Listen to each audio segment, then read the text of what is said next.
ಕನ್ನಡದಲ್ಲಿ Interstellar movie ರೀಕ್ಯಾಪ್ಗೆ ಸ್ವಾಗತ. ಭಾಗ 2.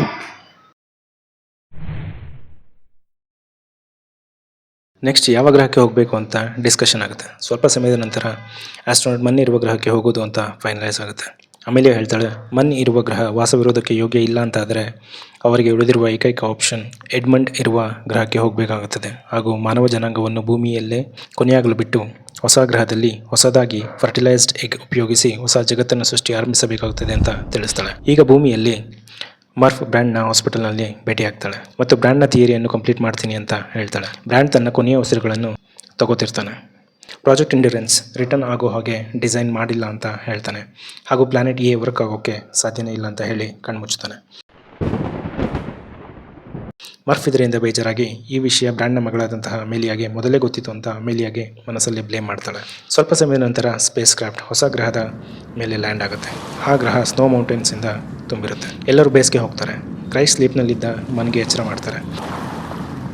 ಸುಮಾರು ವರ್ಷಗಳ ನಂತರ ಮನುಷ್ಯನನ್ನು ನೋಡಿ ಮನ್ ಅಳ್ತಾನೆ.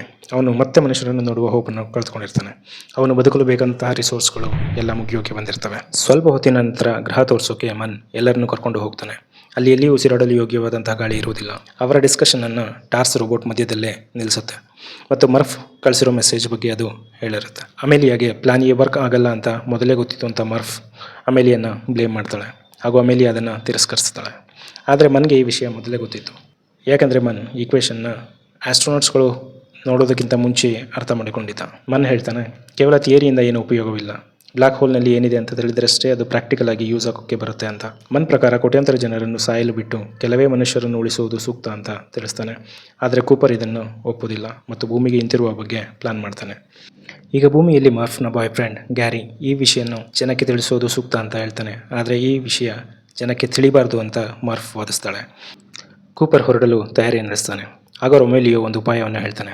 ತಾವು ಟಾರ್ಸ್ ರೋಬೋಟ್ನ ಬ್ಲ್ಯಾಕ್ ಹೋಲ್ ಒಳಗೆ ಎಸೆದರೆ ಅದು ಅಲ್ಲಿನ ಮಾಹಿತಿಯನ್ನು ಕಲೆ ಹಾಕುತ್ತೆ ಅಂತ. ಟಾರ್ಸ್ ರೋಬೋಟ್ ಕೂಡ ಇದನ್ನು ಒಪ್ಕೊಳ್ಳುತ್ತೆ.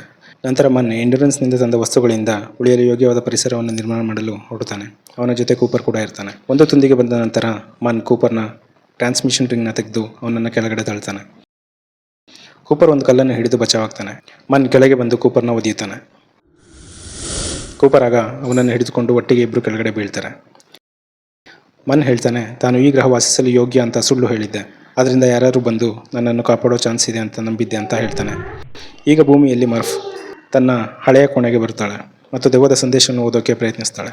ಆಗ ಟಾಮ್ನ ಮಗು ಅಲ್ಲಿಗೆ ಬರುತ್ತದೆ ಮತ್ತು ಅದರ ಆರೋಗ್ಯ ದಿನೇ ದಿನೇ ಕೆಟ್ಟ ವಾತಾವರಣದಿಂದ ಹಾಳಾಗ್ತಾ ಇರುತ್ತೆ. ಗ್ಯಾರಿ ಇದನ್ನು ಕುರಿತು ಟಾಮ್ಗೆ ಹೇಳ್ತಾನೆ, ನೀನು ಎಲ್ಲರ ಹಾಗೆ ಮನೆಯನ್ನು ಬಿಟ್ಟು ಬೇರೆ ಕಡೆಗೆ ಸ್ಥಳಾಂತರ ಆಗೋದು ಒಳ್ಳೇದು ಅಂತ. ಟಾಮ್ ಇದಕ್ಕೆ ಒಪ್ಕೊಳ್ಳಲ್ಲ. ಮರ್ಫ್ ಅಲ್ಲಿಂದ ವಾಪಸ್ ಹೋಗುವಾಗ ಜೋಳದ ಗದ್ದೆಯೊಳಗೆ ಹೋಗ್ತಾಳೆ. ಜೋಳದ ಗದ್ದೆಯ ಒಂದು ಸ್ವಲ್ಪ ಭಾಗವನ್ನು ಪೆಟ್ರೋಲ್ ಹಾಕಿ ಸುಡ್ತಾಳೆ. ಇದರಿಂದ ಆದಂತಹ ಬೆಂಕಿಯನ್ನು ಕಂಡು ಟಾಮ್ ಆ ಕಡೆಗೆ ಹೋಗ್ತಾನೆ. ಇದೇ ಸಮಯಕ್ಕೆ ಕಾಯ್ತಿದ್ದ ಮರ್ಫ್ ಟಾಮ್ನ ಮಗನನ್ನು ಮತ್ತು ಫ್ಯಾಮಿಲಿಯನ್ನು ರಕ್ಷಿಸ್ತಾಳೆ. ಮರ್ಫ್ ಈಗ ಅವಳ ಬಾಲ್ಯದ ರೂಮ್ ಕಡೆಗೆ ಹೋಗ್ತಾಳೆ. ಈ ಸಮಯದಲ್ಲಿ ಕೂಪರ್ ಮತ್ತು ಮನ್ ಫೈಟ್ ಮಾಡ್ತಿರ್ತಾರೆ. ಕೂಪರ್ ಮನ್ ಮೇಲೆ ಮೇಲ್ಗೈ ಸಾಧಿಸಿರ್ತಾನೆ. ಮನ್ ತಪ್ಪಿಸ್ಕೊಳ್ತಾನೆ. ಕೂಪರ್ ಅಮೇಲಿಯಾಗೆ ಸಹಾಯ ಮಾಡಿಕೊಳ್ಳಲು ವಿನಂತಿಸ್ಕೊಳ್ತಾನೆ. ಅಮೇಲಿಯಾ ಮತ್ತು ಕೇಸ್ ರೋಬೋಟ್ ಇಮಿಡಿಯೇಟ್ ಆಗಿ ರೆಸ್ಕ್ಯೂ ಮಾಡಲು ಅಲ್ಲಿಗೆ ಬರ್ತಾರೆ. ಕೂಪರ್ ನಡೆದಂತಹ ಸತ್ಯದ ಬಗ್ಗೆ ಅಮೇಲಿಯಾಗೆ ಹೇಳ್ತಾನೆ. ಅಷ್ಟರಲ್ಲಿ ರೊಮೇಲಿಯೋ ಟಾರ್ಸ್ ರೋಬೋಟ್ನ ಮಾಡಿಫೈ ಮಾಡ್ತಾನೆ.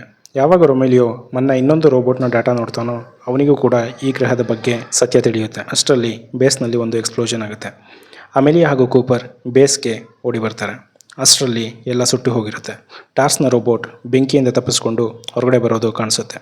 ಅಮೇಲಿಯಾ ಮತ್ತು ಕೂಪರ್ ಟಾರ್ಸ್ನ ಪಿಕ್ ಮಾಡ್ತಾರೆ. ಟಾರ್ಸಿಂದ ಗೊತ್ತಾಗುತ್ತೆ ರೊಮೇಲಿಯೋ ಆಲ್ರೆಡಿ ಸತ್ತೋಗಿದ್ದಾನೆ ಅಂತ ಹಾಗೂ ಮನ್ ತನ್ನ ಓನ್ ಶಿಪ್ ತೆಗೆದುಕೊಂಡು ಸ್ಯಾಟರ್ನ್ ಕಡೆಗೆ ಹೊರಟಿದ್ದಾನೆ ಅಂತ. ಕೂಪರ್ ಮನ್ನ ಕಾಂಟ್ಯಾಕ್ಟ್ ಮಾಡಲು ಪ್ರಯತ್ನ ಪಡ್ತಾನೆ. ಮನ್ ಅದನ್ನು ಇಗ್ನೋರ್ ಮಾಡ್ತಾನೆ. ಆ ಟೈಮ್ನಲ್ಲಿ ಕೇಸ್ ರೋಬೋಟ್ ಕ್ರೂಗೆ ಶಿಪ್ನ ಡಾಕಿಂಗ್ ಬಗ್ಗೆ ವಿವರಿಸುತ್ತೆ. ಕೇಸ್ ಹೇಳುತ್ತೆ, ಈಗ ಎಂಡ್ಯೂರೆನ್ಸ್ ಸ್ಟೇಷನ್ನ ಡಾಕಿಂಗ್ ಸಿಸ್ಟಮ್ನ ಡಿಸೇಬಲ್ ಮಾಡಲಾಗಿದೆ ಅಂತ ಮತ್ತು ಯಾವುದೇ ಶಿಪ್ ಕೂಡ ಈಗ ಡಾಕ್ ಮಾಡಲು ಸಾಧ್ಯ ಇಲ್ಲ ಅಂತ. ಈ ಟೈಮ್ನಲ್ಲಿ ಮನ್ ಕಮ್ಯುನಿಕೇಷನ್ನ ಕಂಪ್ಲೀಟಾಗಿ ಬಂದ್ ಮಾಡಿರ್ತಾನೆ ಮತ್ತು ಶಿಪ್ನ ಡಾಕ್ ಮಾಡೋಕ್ಕೆ ಪ್ರಯತ್ನ ಪಡ್ತಾನೆ. ಅಲಾರಾಮ್ನ ಇಗ್ನೋರ್ ಮಾಡ್ತಾ ಮನ್ ಹ್ಯಾಚ್ನ ಓಪನ್ ಮಾಡ್ತಾನೆ. ಆಗ ಏರ್ಲಾಕ್ ಇಮಿಡಿಯೇಟ್ ಆಗಿ ಎಕ್ಸ್ಪ್ಲೋಡ್ ಆಗುತ್ತೆ. ಸ್ಟೇಷನ್ನ ಒಂದು ಭಾಗ ಹಾಳಾಗಿ ಸ್ಟೇಷನ್ನ ದೂರ ತಳ್ಳಲ್ಪಡುತ್ತೆ. ಶಿಪ್ನ ಸ್ಫೋಟದಿಂದಾಗಿ ಅದರ ಪಾರ್ಟ್ಸ್ಗಳು ಚೆಲ್ಲಾಪಿಲ್ಲಿ ಆಗ್ತವೆ ಮತ್ತು ಅದು ಕೂಪರ್ನ ಶಿಪ್ ಕಡೆಗೆ ಬರ್ತವೆ. ಕೂಪರ್ ಸ್ಟೇಷನ್ನ ಹತ್ರ ಹೋಗ್ತಾನೆ. ಈ ಎಕ್ಸ್ಟ್ರೀಮ್ ಸ್ಪೀಡ್ನಲ್ಲಿ ಕೂಡ ಕೂಪರ್ ಶಿಪ್ನ ಡಾಕ್ ಮಾಡೋದಕ್ಕೆ ಪ್ರಯತ್ನ ಪಡ್ತಾನೆ. ಕೇಸ್ ರೋಬೋಟ್ ಇದು ಇಂಪಾಸಿಬಲ್ ಅಂತ ಹೇಳುತ್ತೆ. ಆದರೆ ಕೂಪರ್ ಇದು ಅವಶ್ಯಕ ಅಂತ ಹೇಳಿ ಡಾಕ್ ಮಾಡಲು ಶಿಪ್ನ ಎಂಡ್ಯೂರೆನ್ಸ್ ಸ್ಟೇಷನ್ ಹತ್ರ ತೊಗೊಂಡು ಹೋಗ್ತಾನೆ. ಟಾರ್ಸ್ ರೋಬೋಟ್ ಈಗ ಹ್ಯಾಚ್ನ ಓಪನ್ ಮಾಡುತ್ತೆ. ಕೂಪರ್ ಕೇರ್ಫುಲ್ಲಾಗಿ ಶಿಪ್ನ ಎಂಡ್ಯೂರೆನ್ಸ್ ಸ್ಟೇಷನ್ಗೆ ಡಾಕ್ ಮಾಡ್ತಾನೆ.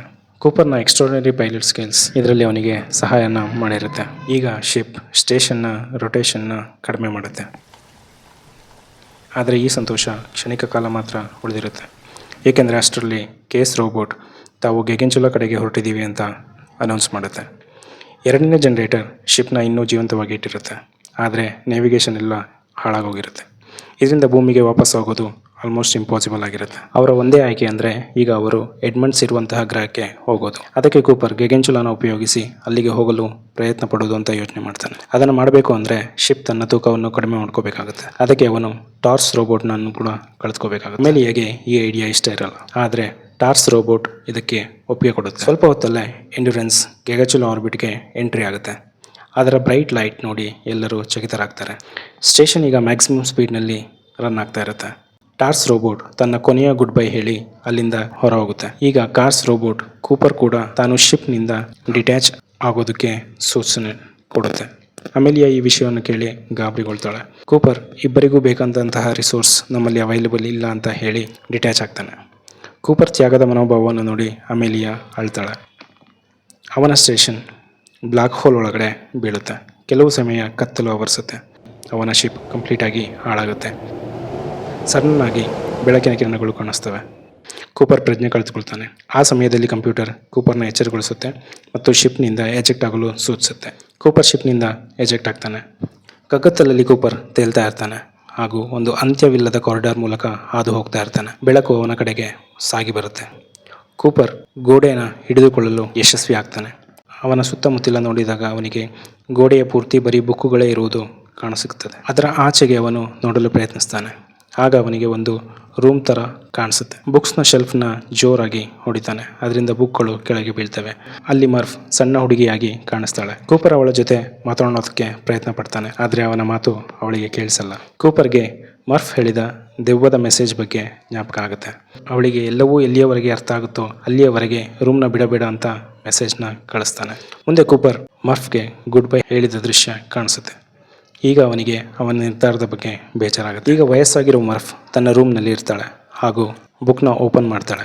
ಈಗ ಅದು ದೆವ್ವ ಅಲ್ಲ, ಅವಳ ತಂದೆ ಅಂತ ಅವಳಿಗೆ ತಿಳಿಯುತ್ತೆ ಮತ್ತು ಕೂಪರ್ನ ಹೊಸ ಮೆಸೇಜ್ಗೆ ವೆಯ್ಟ್ ಮಾಡ್ತಾಳೆ. ಆ ಟೈಮ್ನಲ್ಲಿ ಟಾರ್ಸ್ ಕೂಪರ್ನ ಕಾಂಟ್ಯಾಕ್ಟ್ ಮಾಡುತ್ತೆ. ಟಾರ್ಸ್ ಬ್ಲ್ಯಾಕ್ ಹೋಲ್ಗೆ ಬಿದ್ದ ನಂತರ ಏನು ಡಾಟಾ ಸೇವ್ ಮಾಡಿರುತ್ತೋ ಅದನ್ನು ಎಕ್ಸ್ಪ್ಲೈನ್ ಮಾಡುತ್ತೆ. ಅದು ಏಲಿಯನ್ಸ್ಗಳು ಮಾಡಿರುವ ಡೈಮೆನ್ಷನ್.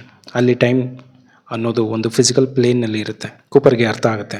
ಗ್ರಾವಿಟಿ ಟೈಮ್ನ ಮೂಲಕ ಹಾದು ಹೋಗುವುದರಿಂದ ಕಾರಿಡಾರ್ ಮರ್ಫ್ನ ಪೂರ್ತಿ ಜೀವನದ ಮೂಲಕ ಹಾದು ಹೋಗಿದೆ ಅಂತ. ಈಗ ಅವನು ಅವಳಿಗೆ ಈ ಡೈಮೆನ್ಷನ್ ಬಗ್ಗೆ ಮೆಸೇಜ್ ಕಳಿಸೋದ್ರ ಬಗ್ಗೆ ಯೋಚಿಸ್ತಾನೆ. ಯಾಕಂದರೆ ನಂತರದಲ್ಲಿ ಮಾನವ ಜನಾಂಗ ಈ ರೀತಿಯ ಡೈಮೆನ್ಷನನ್ನು ಕಟ್ಟಬಹುದು ಮತ್ತು ಅದರಿಂದ ಅವನನ್ನು ವಾಪಸ್ ಕರೆಸಬಹುದು ಅಂತ. ಫ್ರೆಂಡ್ಸ್, ಭಾಗ 3 ಶೀಘ್ರವೇ ಬರುತ್ತದೆ.